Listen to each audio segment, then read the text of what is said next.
sorte hoje. Vambora. Ixi, a Antonella está em outra adoração.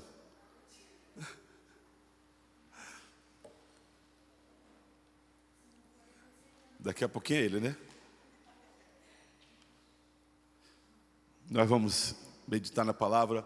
Eu estava falando, essa semana a pastora tem feito, talvez você tenha participado ou não, de alguma reunião de liderança. De 3 em 3 meses nós sentamos, paramos e falamos sobre, a pastora colocou no coração de 3 em 3 meses conversar sobre a liderança da igreja, sobre os ministérios, sobre aqueles que trabalham na igreja. E essa semana foi uma semana dessa, e eu estava em casa hoje de manhã e orando ao Senhor, e me veio um texto bem especial no livro de Apocalipse. É quase raro, ou quase nunca, eu prego sobre Apocalipse, e eu tenho colocado isso no meu coração de pregar, inclusive uma série de mensagens sobre as igrejas. Nós poderíamos fazer sobre as igrejas, carta às igrejas, Apocalipse. Mas eu quero hoje compartilhar com os irmãos um texto em Apocalipse, capítulo 2. Volta lá no tema primeiro, Mateus. Volta no tema. O tema da mensagem. O tema da mensagem é possível continuar fazendo, não é uma pergunta, é possível continuar fazendo a obra e deixar de amar o Senhor. Isso aqui me questionou muito, porque às vezes nós entramos, sabe, naquela questão de automático? Nós fazemos porque é gostosinho, é legal estar na igreja, então fazemos a obra do Senhor e até esquecemos que o mais importante é amar ao Senhor, é amar a Deus sobre todas as coisas. E esse tema veio ao meu coração, que nós precisamos nos atentar com isso, porque às vezes nós trocamos as ordens, nós trocamos as prioridades. Então, amar a Deus sobre todas as coisas, e aí as restantes vão acontecendo. Então, sim, é possível você fazer a obra de Deus e esquecer de amar o Senhor da obra, o dono da obra. E eu quero sim agora compartilhar o texto com os irmãos em Apocalipse capítulo 2, do versículo 1 ao versículo 7. Se você puder abrir aí, e nós vamos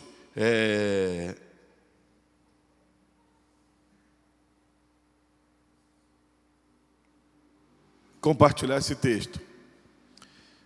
Aqui está meio confuso aqui, eu acho que eu copiei no lugar errado. Ao anjo.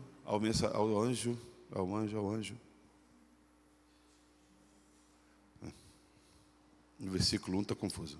Eu vou ler o versículo 1, depois eu venho 2 aqui. Vamos lá. Ao anjo da igreja em Éfeso escreva: eis que diz aquele que tem as 7 estrelas nas mãos direita e anda entre os 7 candelabros. Volta um pouquinho.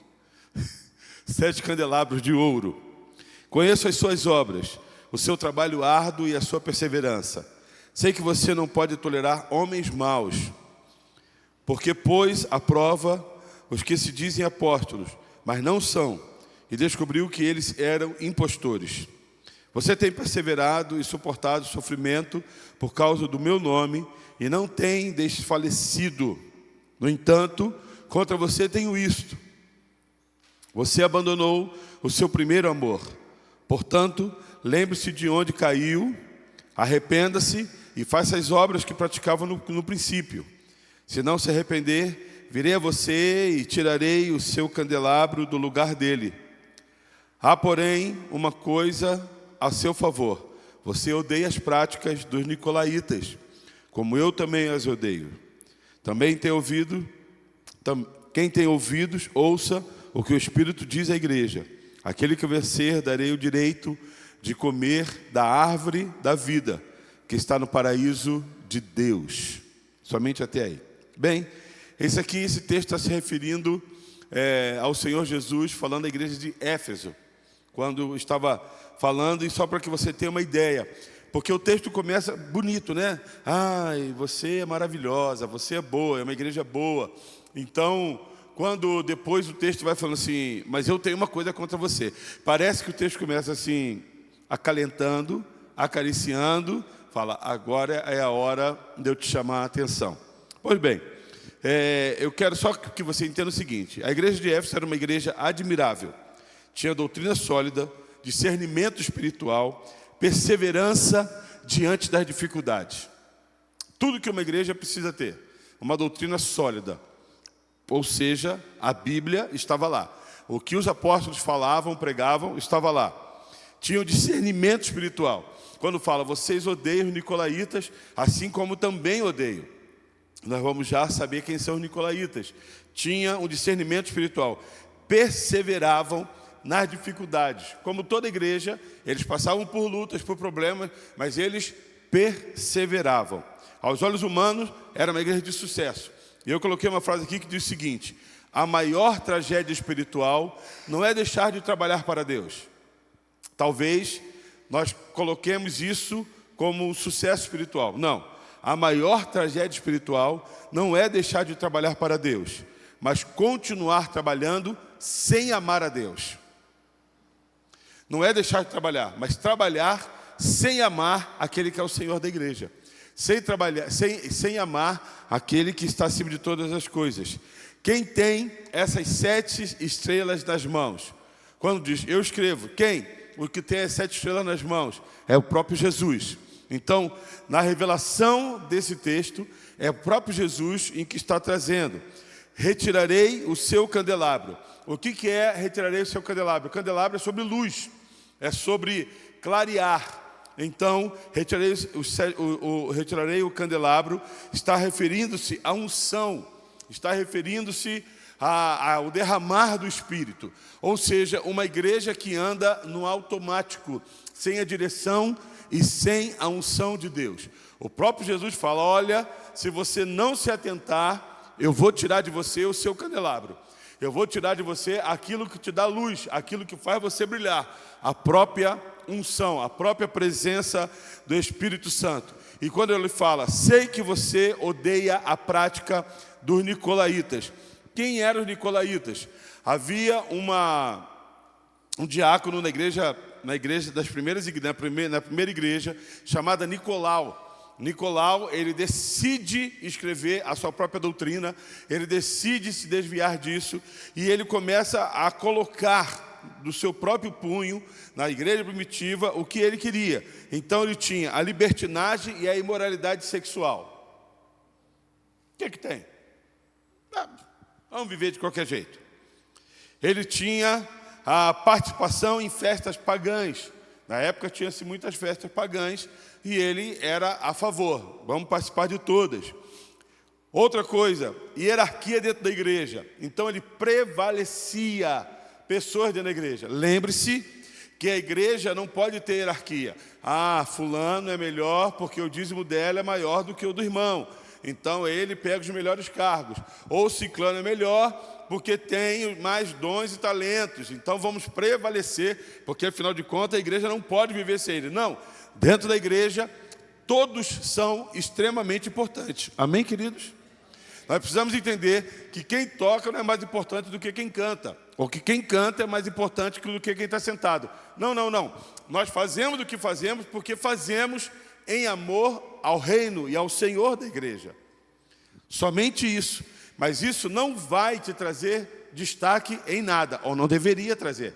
Porque se traz, é prática dos nicolaítas. Então, esse homem, Nicolau, ele coloca essa hierarquia dentro da igreja.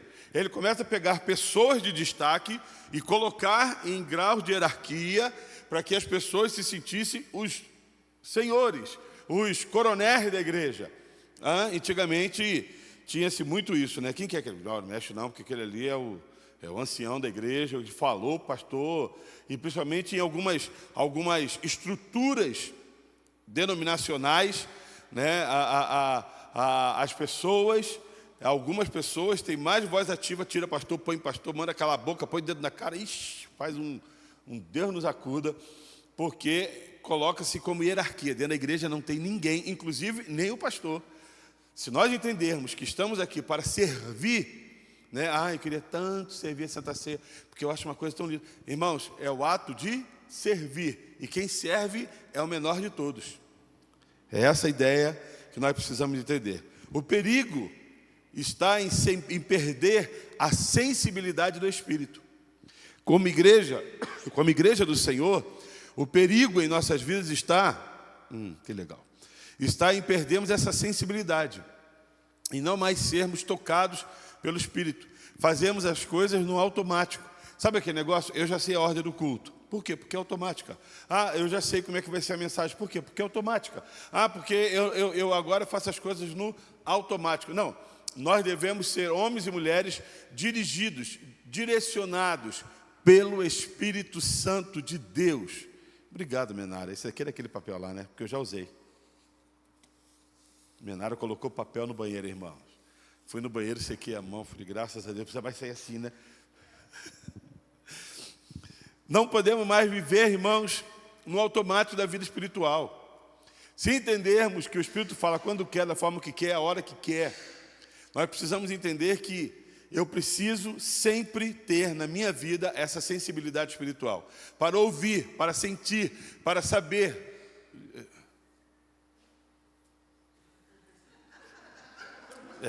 Alguém tem mais papel aí? Obrigado, André. Eu preciso para saber o que o Espírito está me direcionando, o que o Espírito está falando. Um grande erro da vida cristã é andar no automático. Eu já sou conhecedor da palavra, eu não preciso nem ler a palavra. Eu vou pregar uma igreja no Espírito Santo. Nós temos um grupo de pastores, já falei aqui, e são amigos, e esse pastor nos chamou para poder pregar lá, e nós vamos, cada um vai sair de um canto, um vai sair do Mato Grosso, para ir lá para o Espírito Santo pregar. Eu vou sair de São José dos Campos, falei assim, mas não vai rolar uma oferta, irmão, é isso mesmo, no bico seco. Nem uma gasolina. Ele falou, não vai ter nada, irmão, vem porque quer. Aí eu falei, tá bom, então vamos, né? E aí, nessa brincadeira toda, ele falou assim, e você vai pregar sobre o filho pródigo. Eu falei, bem, eu vou, eu prego, ponho minha gasolina, pago meu pedágio, levo minha família, você ainda vai dizer o que eu tenho que pregar? Que negócio é esse? Mas quando ele falou filho pródigo, me deu um conforto, porque o texto do filho pródigo eu já sei de cor. Falei, beleza, essa prática de fazer as coisas no automático é um perigo. Essa prática de já sei o que eu vou pregar, porque é um texto que eu amo e que eu prego 10 vezes desse texto, é um perigo. Por quê? Porque eu já não deixo mais o Espírito falar. Eu já não ouço mais. Eu deixo as coisas acontecerem no automático. Hoje eu fui convidado para poder pregar numa igreja, uma reunião de jovens. Pastor, fala o tema. Aí eu fui lá na galeria de temas na minha cabeça. Falei, beleza, é esse tema. Falei, o cara se importou, convidou, e eu vou lá pegar uma mensagem. Falei, deixa eu pensar, e eu vou ver, até sábado eu te respondo daquilo que Deus vai falar no coração. Você e eu não podemos cair nesse automático. Não podemos, irmãos. Isso aí traz um esfriamento espiritual. Isso traz um distanciamento espiritual. E nós precisamos entender que o Espírito está sempre pronto a falar à sua igreja. O Espírito está sempre pronto a tocar em nossos corações. É possível permanecer ativo na obra de Deus e, ao mesmo tempo, permitir que o coração se afaste dele. É possível nós estarmos ativos na igreja, mas o coração está onde? Bem distante. Sabe aquele negócio desviado dentro da igreja? O cara está desviado, mas dentro da igreja. Ele está aí, pastor, sentado, levantando a mão.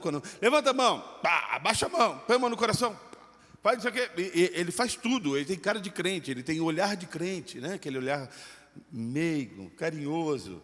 Ele corta o cabelo como crente, ele faz de tudo, dá a paz do Senhor e tudo. Mas o seu coração está onde? Distante da presença de Deus. Então tem algumas preocupações que nós devemos salientar em relação a esse texto. Primeira coisa, a sensibilidade espiritual, ela é perdida aos poucos. Guarda isso no seu coração. A sensibilidade espiritual é perdida aos poucos, nunca de repente. Perdi. Não é assim, irmão. Aos poucos você vai se afastando. Aos poucos você vai deixando de estar. Aos poucos você vai deixando de orar. Aos poucos você vai deixando de ler a Bíblia. Aos poucos. A igreja de Éfeso, ela trabalhava, ela perseverava. Presta atenção, é essa igreja. Ela trabalhava, ela perseverava, ela defendia a verdade, ela rejeitava os falsos mestres. Quando fala, olha, tem lá os falsos apóstolos, vocês reconheceram isso. Mas qual foi o texto que diz? Volte à prática do primeiro amor. Mesmo ela trabalhando, perseverando, defendendo, volte à prática do primeiro amor. Poxa, mas nós trabalhamos, nós somos operantes, nós evangelizamos, nós vestimos camiseta, no nosso carro tem adesivo, nós falamos como crente, nós estamos aí pregando o evangelho. Então faz o seguinte, volte à prática do primeiro amor. Mediante a tudo que vocês estão fazendo, volta lá atrás, acerta o coração, porque o que vocês estão fazendo é como lata vazia, só faz barulho. Antigamente, quando era criança, você pegava uma lata de Nescau, que era aquela lata grande, colocava areia dentro, colocava arame de um lado para o outro, não tinha carrinho e puxava o carrinho. Quem já fez isso? Só eu era pobre? Você nunca fez isso, pastor? Oxi! Então fala, eu sou pobre contigo, fui pobre contigo. Ó, puxava com arame. E tinha corrida. Mas quando você colocava, às vezes, uma pedrinha dentro, fazia o quê? Tem muita vida de crente que é assim. Só faz barulho. Mas dentro está vazio. Veio o experimento espiritual que não acontece de um dia para o outro. É aos poucos. Começa quando? Oração por obrigação. Ai, que chatice. A pastora marcou oração meia-noite. Eu não estou falando que você às vezes não ora por obrigação, porque eu oro às vezes por obrigação. Ixi, eu tenho que orar. Mas fazer disso uma prática, isso já está cheirando a afastamento espiritual. Um dia que você está cansado e fala assim, não, eu tenho um compromisso, eu tenho que ir. Ô Jesus, renova minha força. Aí chega aqui na porta da igreja num cansaço, num mau humor, mas quando pisa, os irmãos começam a andar, começam a orar, e você fala, opa, deixa eu entrar debaixo desse negócio aí. Uma vez. Mas fazer disso uma prática da obrigação é porque o experimento espiritual já está batendo no seu coração. Ou faz porque alguém tem que ver, porque alguém tem que presenciar. A leitura da palavra perde o prazer. Eu leio tudo, menos a palavra. Eu sei ler de tudo. Instagram, TikTok, futebol agora que está na moda, mas perde o prazer. O culto se torna uma rotina. Servir a Deus vira apenas uma responsabilidade. Eu tenho que ir porque se eu não chegar na igreja antes de começar o culto, eu não toco. Vira uma rotina. Servir vira uma pequena rotina. Segunda coisa que eu aprendo, sabe o que é? O primeiro amor não é o primeiro entusiasmo. Nós confundimos. Ixi, entramos em confusão. Confundismo. Ixi.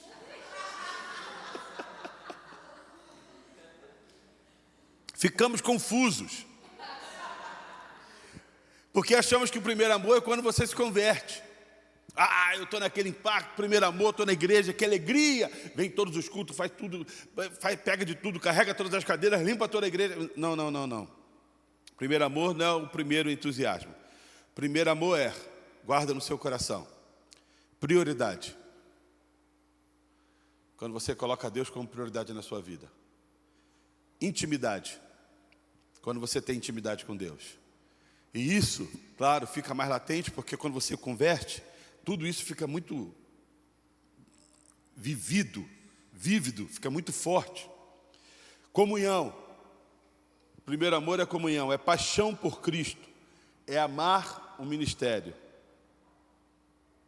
é amar o que você faz. Primeiro amor não é somente o entusiasmo, não é somente aquela explosão de alegria. Não, é ter prioridade. Eu tenho a minha prioridade. Uma vez eu falei e algumas pessoas não entenderam e alguns ainda não continuam entendendo. Qual que é a minha prioridade de domingo? Eu venho à casa do Senhor. Eu sempre aprendi que domingo é o dia do Senhor. E se domingo é o dia do Senhor, eu tenho como prioridade de estar na casa do Senhor. Sabe qual que é a minha dificuldade de colocar culto domingo de manhã? Porque nós perdemos algumas prioridades. Ontem eu estava conversando aqui com uma reunião com os irmãos pastor, domingo de manhã, que legal, vai ser bom, mas qual que é o desafio? Qual que é o intuito? O que desperta o seu coração a isso? É só para o tempo para ficar à toa? Nós tiramos a semana inteira para trabalhar, para descansar, para passear, você é shopping, você vai, não sei, você faz tantas coisas, e a Bíblia fala, você precisa um dia para poder adorar, para poder buscar. E aí nós vamos caindo nessa facilitação da vida espiritual, nessa facilitação do que é a vida cristã. Mas eu fico tão cansado no outro dia. Então faz o seguinte, na segunda-feira, quando você chegar ao trabalho, 8 horas você deita e dorme. Consegue? Não, né? Porque eu preciso ver o YouTube, o Instagram, preciso mexer no celular. Eu preciso ver outras coisas, pastor. Prioridade, intimidade, vida, primeiro amor, ela tem intimidade com Deus. O cara, quando é cheio de Jesus, ele está cheio de Deus. Tudo ele vê Deus, vê Deus, vê Deus. Cadê a sua paixão por Cristo Jesus? Cadê o seu amor pela conversão? Entendendo que Ele me tirou lá do império das trevas. Não, irmão, presta atenção, ele não me tirou de Nova Iguaçu, de Belfor Roxo. Não, Ele me tirou do império das trevas. Ele me tirou das garras de Satanás. Aonde eu teria condenação eterna. Ele vai lá e me tira de lá. Não, Alexandre, vem para cá. Vem para o reino da sua maravilhosa. Eu vou te dar uma esperança de eternidade. Você vai viver uma eternidade comigo. Cadê a intimidade? Aquele queimar no coração pela salvação. Sabe por quê? Vira-se rotineiro. Não temos mais desejo de falar de Jesus. Não temos mais desejo de viver Jesus. Não temos mais o desejo de expressar o que realmente somos. Isso é primeiro amor, irmão. Não é quando você se converte e aí você quer contar para todo mundo. Porque isso aí nós perdemos com o tempo e não pode se perder. Volte a essa prática. Volte à prática de comunhão. Ontem a pastora estava falando, é uma coisa muito verdadeira. Nós fomos numa igreja. Ô irmão, dá um pouquinho de retorno para mim aqui, querido. Por favor, chama ele aí, ó, que ele está no som, assistindo o jogo. Aumenta aqui, não está no jogo não, porque não tem jogo, viu, irmão? Isso. Nós decidimos fechar as portas para começar o culto, colocar um cafezinho e um biscoitinho e um negocinho para que a gente chegue e a gente tenha um tempo junto. Não foi isso, irmão? Ai, que bênção. É aquele momento de você estar junto, de eu estreitar relacionamento com quem eu não tenho, conversar, abraçar, e aí, como é que você está, como é que foi a semana, um cafezinho, biscoitinho, corta o biscoitinho no irmão, nós estamos juntos, essa é a comunhão. Mas sabe o que está acontecendo? Os irmãos estão chegando 6h30, 6h15 para o culto. Sabe por quê? Porque o primeiro amor se esfriou em nossos corações. Porque quando temos recém-convertido, nós temos o prazer de estar juntos. Mas eu sou tão dono de mim mesmo, e eu olho tanto para o meu próprio umbigo, para as minhas próprias vontades, e que eu não tenho o prazer de chegar e falar, oh, que saudade de você, e dar um abraço. Eu quero entrar, cumprir o meu ritual, levantar e ir embora. É isso que eu quero. E aí começamos a observar que está sobrando. Cara, antigamente, quer reunir igreja? Põe comida. Está sobrando comida. Está sobrando. Os biscoitinhos ficam ali. O café fica ali. Porque os irmãos chegam 6h10, 6h15, 6h30. Nós precisamos entender que a comunhão é importante. Paixão por Cristo. Outra coisa que eu aprendo, quem perde a sensibilidade continua fazendo muitas coisas. O cara perde a sensibilidade, Bruno, mas ele continua fazendo. Ele perde a unção, mas ele continua fazendo. O Espírito, a Bíblia fala que o Espírito saiu de Saul, mas Saul continuou rei. Não foi lá que tirou ele. Ele continuou como rei, sem o Espírito de Deus. E um Espírito da parte de Deus foi lá perturbar ele, enviado pelo próprio Senhor. perturbando ele. Mas ele continuou como rei. Sabe o que acontece? Trazendo para um paralelo, muitos de nós, às vezes, continuamos fazendo as coisas sem a sensibilidade do que estamos fazendo. Aquele acorde não toca mais no meu coração. Aquela canção não fala mais na minha vida. A palavra não me motiva mais. Se assentar na igreja e esperar o que Deus vai falar, não mais enche o meu coração. Dar um abraço, encontrar alguém, falar do amor de Cristo, não mais mexe. É uma igreja que se mexe, que toca, que tem louvor. Vamos lá ajudar a Veracruz. Vamos lá, Veracruz. Que beleza, uma igreja que está indo. Vamos, pastor, estamos sentindo falta de fazer isso. Eita glória, mas cadê o primeiro amor? Nós precisamos nos atentar, queridos, para não entrarmos como a igreja de Éfeso. Era uma igreja maravilhosa, pregava a palavra. Uma coisa que nós temos discutido e entendido, precisamos estar pregando a palavra. Mas até que ponto essa palavra tem entrado, nutrido e mudado nossos corações para voltarmos a essa prática? Porque fazer sem a sensibilidade do Espírito não tem valia nenhum para o eterno. É só movimento. Jesus nos disse: vocês pararam de trabalhar. Não é isso que o texto diz. Eles continuaram trabalhando. Mas Jesus disse o quê? Vocês deixaram de amar. Jesus fala aí para a igreja de Éfeso: vocês não pararam, ele não falou, vocês pararam de trabalhar. Não. Vocês pararam de amar. Porque vocês trabalham. Quando eu falo vocês, não estou falando vocês não. Isso foi lá. Ainda bem que tem um filho, né? O Guilherme ajeita isso aí. Não são, está falando lá para Éfesos. Mas, de repente, isso pode vir para a gente. Vocês deixaram de amar. Deixaram de se atentar no amor. É possível cantar sem adoração, pregar sem depender do Espírito, liderar sem intimidade e servir sem alegria. É possível cantar sem adoração.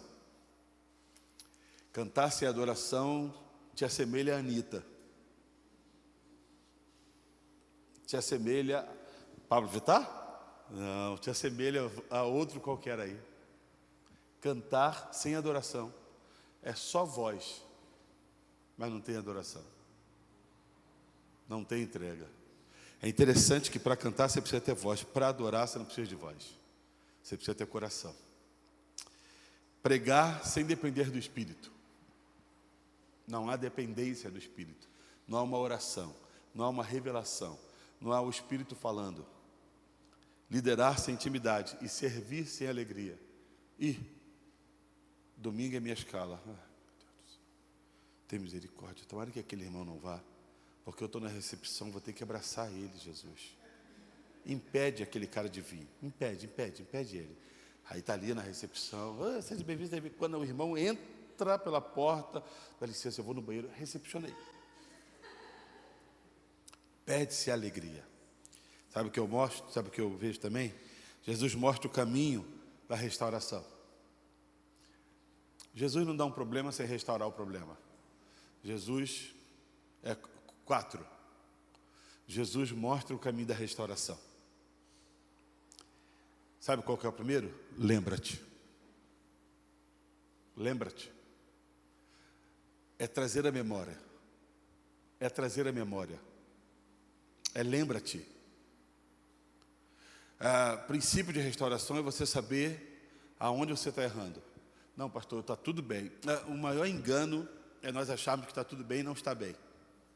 É nós nos enganando a nós mesmos. Eu achar que eu estou amando sem amar, é achar que eu estou abraçando sem abraçar, é achar que eu estou exalando sem ter perfume, é achar que eu estou falando sem abrir a boca, é achar que eu estou olhando com os olhos fechados. Não. É lembra-te.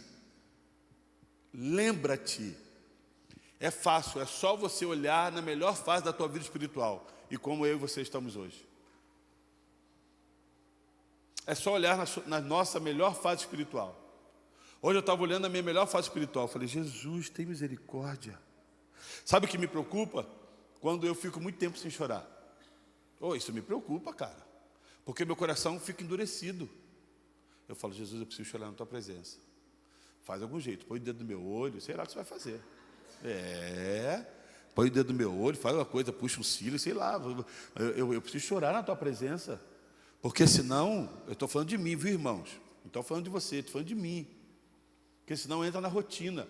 Quando eu casei com a Débora, eu era extremamente endurecido. Que chorar. Porque eu vim de uma tradição de uma igreja assim. Entrava, cantava, levantava e ia embora. Depois eu fui permitindo. E tem algumas coisas que eu preciso ainda continuar permitindo. Mas lembra-te. Olha lá atrás, fala, meu Deus, eu preciso voltar lá atrás. Outra coisa, se eu lembro e eu preciso mudar, então arrepende-se. Terceira, pratique as primeiras obras. Quais são? Ore, leia, adore e sirva. Ore, leia, adore e sirva. Para terminar, há uma promessa para quem vencer. O que o versículo diz? Ao vencedor darei o direito de comer da árvore da vida. Ao vencedor darei o direito. E é interessante que ao vencedor não é uma pessoa só, porque numa corrida um só vence, vários chegam, um vence. Ninguém lembra do 100º lugar, lembra do primeiro que atravessou.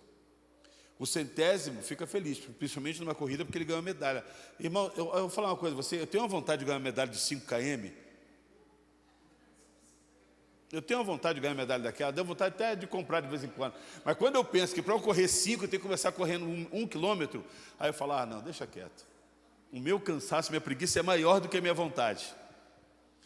Mas ao vencedor, darei de comer da árvore da vida. A promessa para quem vencer. E você não come da árvore da vida na sua casa. Você não come da árvore da vida na igreja. Você não come da árvore da vida sentado no banco. Ai, estou todo pinicando. Você não come da árvore da vida se você não for para o céu. Não come da árvore da vida se não formos para o céu. Ao vencedor quer dizer aos salvos. Aqueles que têm no seu coração a certeza que estarão na glória com o Senhor. Conclusão, você trabalha para quem? Para quem você desenvolve alguma coisa? Você trabalha para Deus? Ai, aleluia, glória a Deus. Seu coração ainda arde por Jesus? Então, quando o André trouxe um copo de água aqui, a Menara imediatamente pegou um papel, trouxe. Isso é para a glória de Deus? Ou é só para que as pessoas vejam que eu estou vindo? Quando eu sento ali e toco, ai que delícia, que saudade de tocar, porque eu toco desde 14 anos e até agora não aprendi, mas tudo bem, eu toco. Mas para que você faz isso? Será que é para a glória de Deus? Porque se é para a glória de Deus, eu estou pouco me preocupando com a sua avaliação, com a minha avaliação, porque eu estou fazendo só o meu melhor. Eu lembro que quando eu comecei a tocar bateria, uma mulher chegou para mim assim, uma senhora da igreja, aquelas boca abençoada, falou assim, Alexandre, eu acho que você nunca vai aprender, porque você toca mal demais, cara. Como eu nunca dei ouvido, falei, é mesmo, só deve fazer melhor do que eu. E fui embora, deixei ela quieta. E sempre coloquei no meu coração que o que eu faço, eu não faço para ninguém. Seu coração ainda arde por esse Senhor da igreja? Arde mesmo, irmão. Não é sentir uma agulhinha entrando. Não. É arder, é amor, é paixão, é desejo de vê-lo, é caminhar com Ele. Nossos corações precisam queimar disso. Isso é prática, é voltar ao primeiro amor. Eu estou contando as horas para que domingo chegue. Para quê? Para que eu esteja aqui de novo. Eu estou contando as horas para a próxima reunião. Para quê? Para eu poder estar aqui de novo. Eu estou contando as horas para poder chegar em casa e contar, e rever, e me encher. E amanhã eu acordar e falar, Senhor, obrigado por esse dia, vamos comigo. Por quê? Porque é necessário isso. Será que o meu coração ainda arde por esse Jesus? Será que o meu coração ainda arde por esse Senhor? Será que o meu coração ainda arde por aquele plano de salvação lá no começo que foi me falado? E será que hoje ele continua ainda latente, crescente, falando, me dando a esperança de um dia estar na glória? Isso é prática do primeiro amor, porque senão se tornamos como a igreja de Éfeso. Uma igreja boa, um bom servo, um bom trabalhador, um bom obreiro, mas que não exala Cristo Jesus na sua vida. A minha oração para mim e para você nessa noite é que nós possamos realmente aprender a trabalhar, mas acima de tudo, amar ao Senhor da igreja. Amar, não trocar as ordens, mas colocar o Senhor acima de todas as coisas. E fazendo isso, nós vamos agradar ao dono da casa, ao Senhor Deus, e vivermos as suas bênçãos em nome de Jesus Cristo. Vamos ficar de pé?